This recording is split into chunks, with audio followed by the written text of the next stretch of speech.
जय श्री हरि। वैशाख मास के शुक्ल पक्ष की एकादशी को मोहिनी एकादशी कहा जाता है। यह वही पावन तिथि है जब भगवान विष्णु ने मोहिनी रूप धारण कर अमृत की रक्षा की थी। मान्यता है कि इस कथा को सुनने मात्र से मनुष्य के सभी पाप नष्ट हो जाते हैं और उसे हजारों गोदान के समान पुण्य प्राप्त होता है। प्राचीन काल में भद्रावती नाम की एक सुंदर नगरी थी, जहां धनपाल नाम का एक धर्मात्मा वैश्य रहता था। वह भगवान विष्णु का परम भक्त था।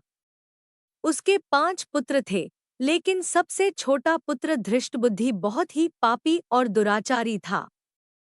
वह मांस, मदिरा और जुए में अपने पिता का सारा धन बर्बाद कर देता था।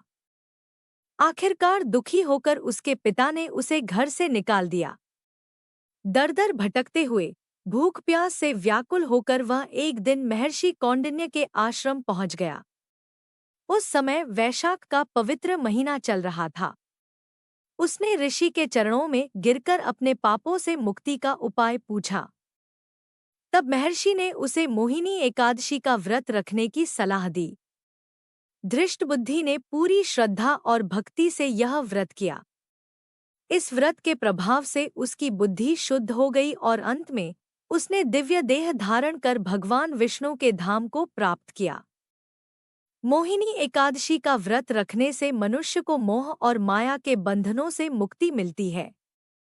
इस दिन भगवान विष्णु के मोहिनी स्वरूप की पूजा करनी चाहिए और रात्रि में भजन कीर्तन करना चाहिए।